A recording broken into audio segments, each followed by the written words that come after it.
Hello guys, welcome to this video where I will be giving you guys some tips on how to use the Jack of Trades aura. Now there are three versions of this aura, the normal one, the master one and the supreme one. As you can see, the one I've got is the supreme one, which is the best one as far as the XP you get is concerned, and the way to get these is through loyalty points, which you can get if you're a member slowly. And you need to get each of the ones below before you can get this. So you need to get the normal, the master and the supreme. This one cost me 60k loyalty points, but in order to get this I needed to get the other two, which cost me 30k and 15k. So in total this cost me 105k. So it does take a while to get. It takes a while of being a member to get it, but it's well worth it, I would say, because you get 24.3k XP from it as a reward at level 99. And the way it works is you simply need to train either 5, 10 or 15 10, 15 or 20 skills in a 3-hour period while the aura is active, to be able to get the XP at the end of it. This one is obviously 20. For the master you need to do 15, and for the normal one you need to do 5. I'm going to be doing all 20, so if you guys don't have the supreme you can still look at what I do and learn from it, I guess. You simply have to do less skills. You don't have to do everything that I do. And let me just note that this will definitely not be the most efficient one.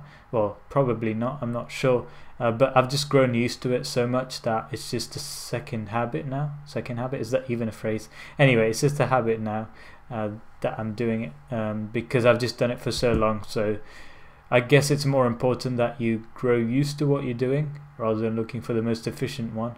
And it takes about 2 minutes if I do it properly, but I may be slower now because I'm talking to you guys.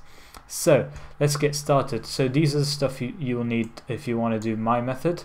Some of them are optional, of course, like Sears headbands and this thing. I don't think you even need it, but I just brought it. You'll see why. But yeah, so first of all, what I do, I do the stuff I don't need to go anywhere for. So clean the toast. Oops. Zen, you noob. I didn't activate it. Lol, don't do that. Anyway, forgetting that, simply do the stuff that you don't need to go anywhere to do. So it doesn't matter what order you do these things in, by the way.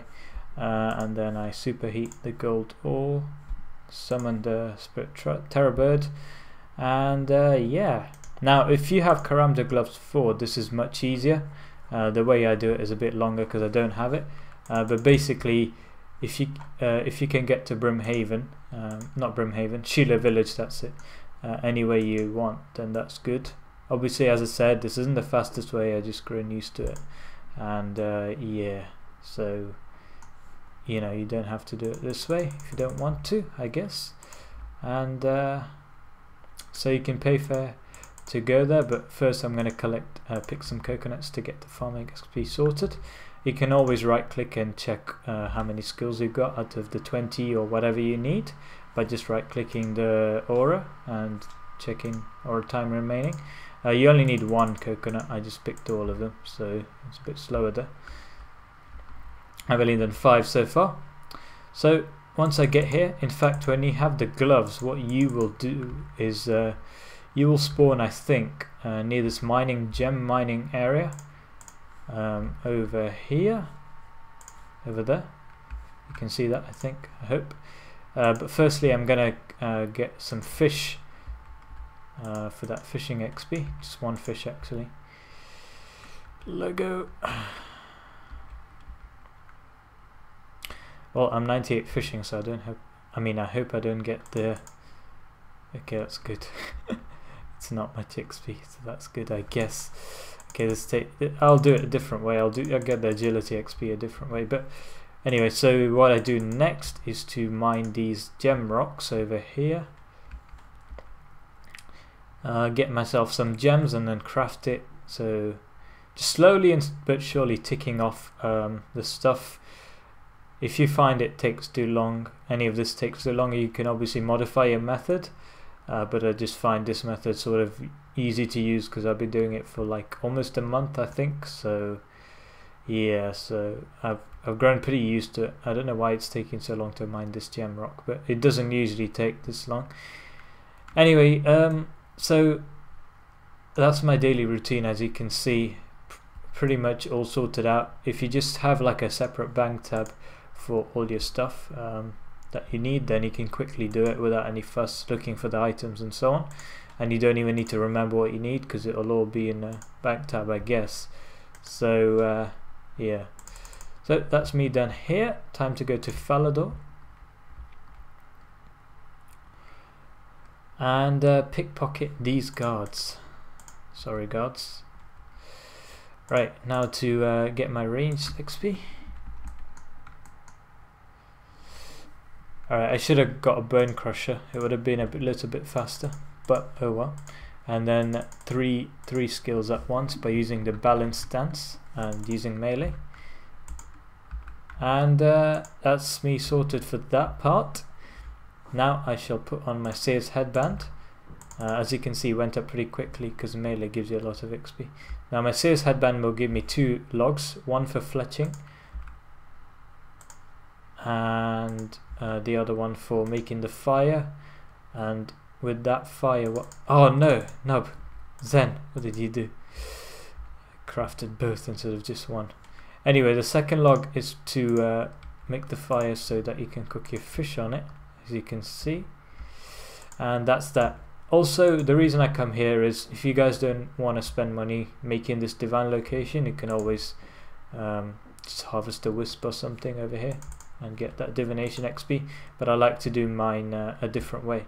So I like to get 2 at once.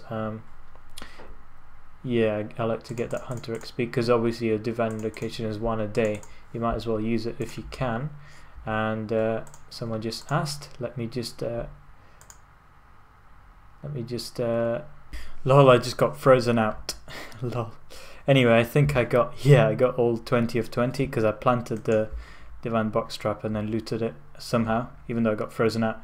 Anyway, it was as simple as that, as you can see. So I'd highly recommend it, guys. And you can do various things in many different ways. For example, you can kill one of your Slayer targets for Slayer XP as well, and then not have to do one of the other stuff.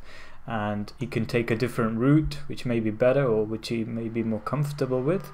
And also, don't forget your citadel. For me personally, my citadel is a tier 7 citadel, so I think I can get 7 skills from there. Just like click on one of the spots once for 1 XP drop for each skill. So that's a pretty good source of XP as well. So there's plenty of different ways, and you can choose whichever one you like to do. And yeah, to get the actual XP you need to go visit a guy called, actually I forgot his name. Anyway, I think he's from the Eastern Lands, but you can either go to Varrock Center, or I think it's just east of Berthorpe, which is where I'm going. It better be east of Berthorpe, otherwise this will be shameful. But anyway, I think this is where it is. And yeah, just make sure to remove your aura before you talk to him. Remember, you have 3 hours, so you don't need to rush it. And also you can collect XP the next day if you want, so you don't need to collect XP the same day, although you won't be able to reuse the aura until you collect XP. Now I'm going to use it on let's see, agility, because that's hurting me a lot. Lol. Anyway, so that's what I did. They added a few new poles that I just want to let you guys know about. So as you can see, there are 3 new poles in the game today, and one big pole that I haven't actually that isn't actually here. They've just talked about it. But firstly, as you can see, combat boss versus non-combat boss. Personally, I'm not sure. Obviously bosses have always been a combat boss. Bosses have always been combat oriented, so I'm not sure how a non-combat boss would work, so I'm going to vote for it because I'll be interested to see how it is, how it's going to be for a change, because there's so many combat bosses. This is just my opinion, by the way, so there you go. And as for this one, One more elf clan is ready to be determined by you. Which skill would you like to train when the elf clan is released? I'll be 99 in all of these, so I don't really have preference, although I can empathize with people doing agility because that is such a pain, so I'm gonna do yeah, well, clearly that's what people also think, so I'm not the only one, yay. But yeah, quick inventory, well, I can agree that I haven't really been using them that much, but I think the quick heal option would be best, because yeah, that would probably be most useful for me as a PVMer. But you can look through the other options and vote for yourself.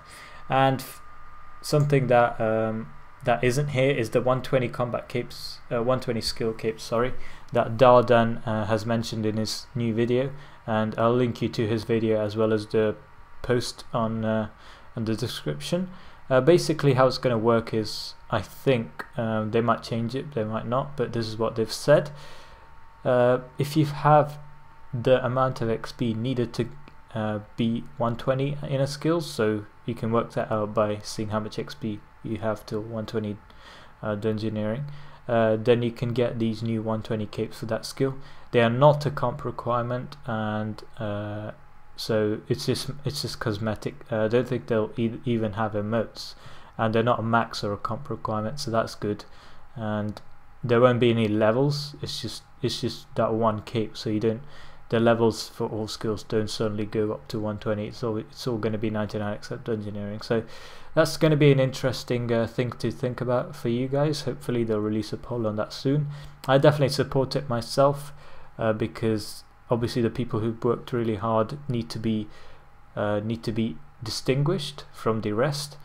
So I think it's a good idea, but there are arguments against it. So you guys can debate it and let us know as well in the comments below. But I think this vid has dragged on too long, so I'm going to end there, and I hope you guys enjoyed the guide as well as the polls. So yeah.